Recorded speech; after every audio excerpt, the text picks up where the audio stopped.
video. This is a video that was requested in the communities tab as well as under the comments. Really a few days ago I had seen it up under the comments a couple times, and then I posted something yesterday on the communities tab what I should react to, and it's on here again. So you know what I'm saying, go ahead, go react to it. Make sure y'all hit that like button, subscribe. Let's get the video. In society, these individuals are labeled barbaric, savage, and even downright demonic. But in the underground world, they're held at the highest standard, the upper echelons of the streets. These are the 10 most notorious steppers.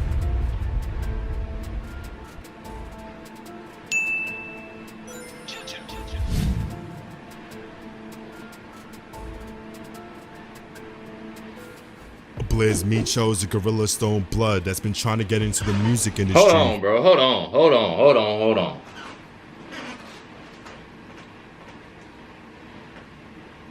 When did they start making scoreboards? That shit say scoreboard. 7 attempts, 0 bodies. As the world came to. Following the success of Gorilla Stone OG, Casanova 2 times, he would go on to authenticate his street raps by putting in work in a short period of time. His first recorded hit was on April of 2020, when he spotted a rival member walking up Sheffield Avenue. Micho was recorded running up and from about 3 yards away, firing twice, striking his thighs and wrist. As the enemy turned around, Blizz stared into his eyes before putting one more in his chest. His following hit took place on May 16th, when Blizz pulled up 4 blocks away from a Gangster Disciple housing project, looking for any GD he could find. When he did, he chased him outside, where he let off 1 round hitting his target. Unbeknownst to Blizz, a man witnessed the entire thing and reported everything to authorities. But after only 2 hours, the witness oddly retracted his statement, leaving police no choice but to set him free. Sadly, he threw away his freedom just a couple months later.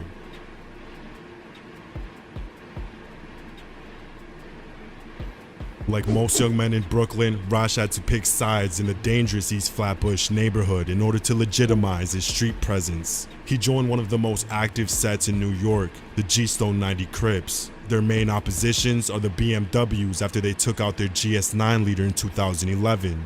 Rasha's most public act of revenge happened alongside Bobby Shmurda. On January of 2015, Rash and Bobby spotted multiple BMWs standing in front of the County Supreme Court building. Not caring that it was broad daylight, Rash and Bobby dumped on him in front of multiple witnesses. Damn. In the following month, Rasha continued by kicking in the door of a bodega on Clarkson Ave, then spraying every BMW member inside. Again, Rasha ran off unscathed. He would repeat these hits cross-country, getting oppositions in Miami and even piercing random bystanders by mistake. By the end of 2014, GS9 was dominating everything from the streets to the music industry. This is when the feds took it upon themselves to dismantle the entire organization. Nigga, what? Hold on, okay, so go back. What the? From the streets to the music industry. This is when the feds.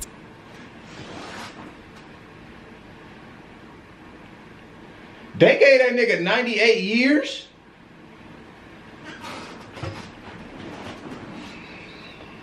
Took it upon themselves to dismantle the entire organization. Hey, shit, that's a long time, bro. Damn. K-So became a loose cannon after rivals that took nigga out his ain't had no brother, attempts. He Willie had 6 Addison. bodies So on on the February scoreboard. 19th, he drove to rival territory to even the score. As Julio Fulio's little brother Bibby was staring at his phone, K-So quietly ran up and let off over a dozen rounds. As Bibby struggled to cover his face, K-So stood over him and emptied out the rest of his 30-round drum. In his demented mind, this wasn't enough, so he continued on January 15th. After getting the location on Lil Buck, aka the rapper who dissed his brother, he gathered up 2 of his best point guards and pulled up to the shopping center he was at. At 11 a.m., a man witnessed K-So chopping Lil Buck down with over 40 rounds. After fleeing the scene, K-So drove to a nail salon where he openly mocked Lil Buck while getting a pedicure. Today, K-So is awaiting trial after his own father agreed to testify. Get a pedicure in peace?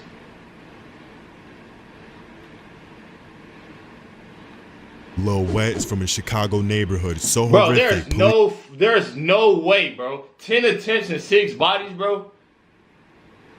These niggas don't care about labeled nothing, it bro. Terror Town. The 2x4 block radius is home to the Black Mob, as well as the Notorious NLMB set that's comprised of over 4 gangs put together. The fact that these people are so intertwined but at the same time at war with each other caused one of the messiest summers in Chicago history. With over 90 days of consecutive gunplay, everyone from pets to bystanders were getting caught in the chaos. Due to Lil Wet's involvement, there would be numerous failed attempts on his life. Eventually, Black Mob got so desperate that they took out his father in frustration. As soon as Lil Wet got the news, he strapped up and went out looking for war. At 3 p.m. the following day, he spotted his targets inside of a fish and chicken spot. Kicking the door wide open, he began eliminating them one by one. It wouldn't take long before detectives made the connection between this and his father's incident. So on April of 2017, he was charged with quadruple bodies. Luckily for him, after 3 years of trial, his entire case was dismissed due to witnesses refusing to cooperate. Don't be that monster. Bro, why the fuck did they do this, bro? That is not no Mike Tyson, bro. Hell no, man. Hell no. They don't let him mess this shit up, my fault. This Chicago native was a sweet, innocent girl who attended charter school for the majority of her life. It wasn't until the loss of her best friend in 2012 that her world turned upside down. Since then, she clicked up with the gangster disciples, and at 14, she earned her first stripe. In August of 2011, she spotted O.D. Perry riding a bike from a corner store back to Parkway Gardens. As he rode through 64th and King Drive, she let off 2 rounds, striking O.D. in the left side. Witnesses said they seen him fall off his bike and try to run away. That's when she let off 10 more. This time, he would never get back up.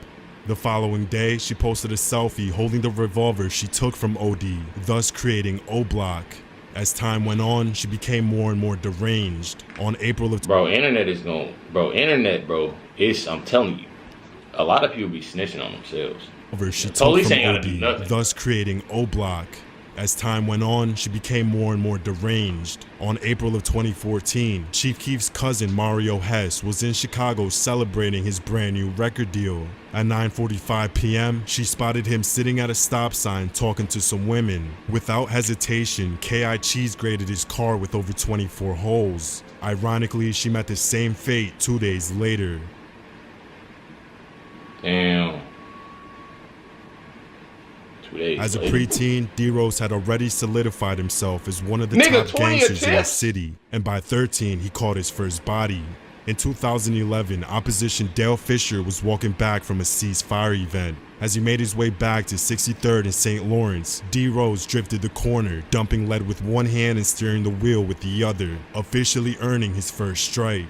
His next stunt was after Tuga's brother Lil Mark dropped one of the most disrespectful songs ever recorded. In his rendition of No Competition, Lil Mark name drops all of D-Rose's fallen friends. Exactly 3 days later, D-Rose took him out the exact same way Tuga got dropped, standing at a bus stop. Crazy enough, he drove back to the scene just minutes later to show off his work on Instagram Live. Oh shit.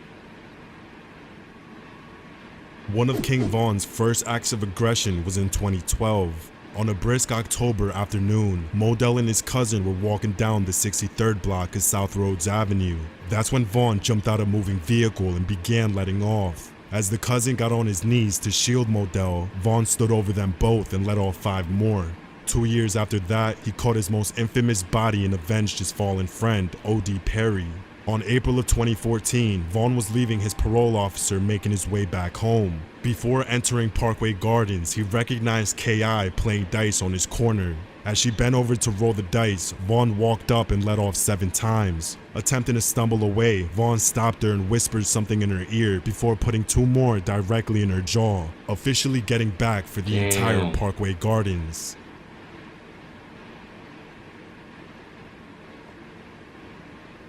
The bizarre thing about Melly is that he went from being a high school varsity basketball player to a psychopath overnight. On September of 2008, his friend Zico Walker was slaughtered in a McDonald's parking lot. This hit Melly hard because he was trying to follow in his footsteps and get a scholarship to play ball. So the next day, he quit the team and joined the 051 Young Money Renegades. By 2014, Melly's name rang bells after his first attack on the infamous OTF family. Lil Durk's cousin Newski was in Chicago 2 days after signing his first record deal. At 3:20 p.m., he was sitting in his car at the Village Square Mall, waiting for his girlfriend to come out. That's when Melly creeped up and fired non-stop until Newski hit the gas pedal, colliding into the store. Melly's next hit on OTF was on March of 2015, when Durk's manager Chino Dollars drove to a food spot on Stony Island Ave. As he ate his cheeseburger inside of his car, Melly casually stuck his arm in and began letting off. After this, bro, niggas can't eat no sandwiches, can't get no pedicures, can't eat no nothing, nigga, no fish and chicken, no nothing, nigga. Niggas is what, nigga? Damn. Like, I just don't get the shit, bro. Niggas can't even. Damn, bro. As he ate his cheeseburger inside of his car, Melly casually stuck his arm in and began letting off. After this, Durk had no choice but to put money on his head.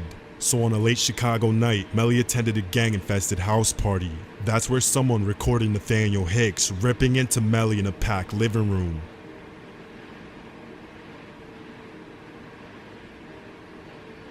Skinny Me is a demonic figure born and raised in... You can't make this shit up. That shit say X10 plus.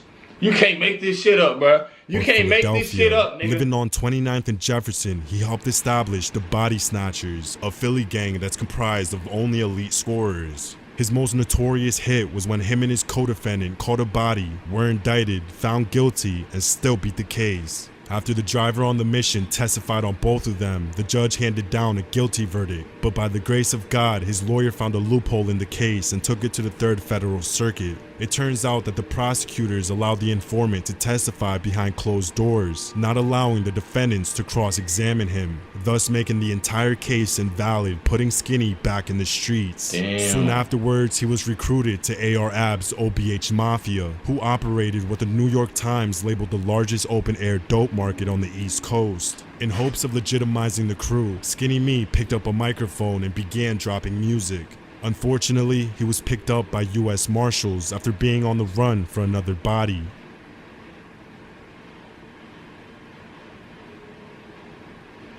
Coming from a long line of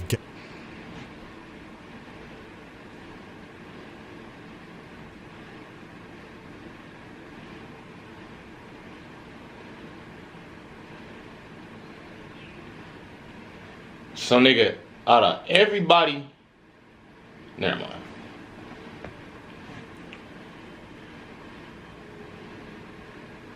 Coming from a long line of gangster royalty, Les would follow in his grandfather's footsteps by dominating the majority of the east and south side of Chicago at the age of 12. In the early 2000s, GD hoods were mostly groups that hustled together and threw house parties, with the most serious beefs ending in fistfights. That changed in 2005 when Les sparked one of the first wars between multiple GD sets. On a cold December night, the top hustlers, ABM, were throwing one of their biggest house parties ever and had invited only certain hoods. When Lester showed up to party, a man he considered a good friend blocked the doorway and told him he wasn't invited. Realizing that alliances were being built, Lester came back at 12 a.m. with a pocket rocket and blew the face off the guy who kicked him out, aka Jarvis Smith. The back and forth that came afterwards resulted in Lester getting blasted directly in the left eye. With a less than 5% chance of survival, Les managed to walk away with only vision loss. Ultimately, what cemented him as a 5-star general was for his most infamous act of valor. When him and his gang got indicted in 2009, Lester stood up and took all the charges in order for his young soldiers to continue the war. He was sentenced to 24 years in prison. Hi, it's me, International Director. Bro. This shit wicked. First of all, this nigga had a scoreboard, my nigga. Like, what, nigga? You know what I mean? And then, bro, I just, bro, this shit wild, bro. This shit wild, bro. This shit wild, bro. Other videos you may check out, make sure y'all comment down below. Catch y'all niggas.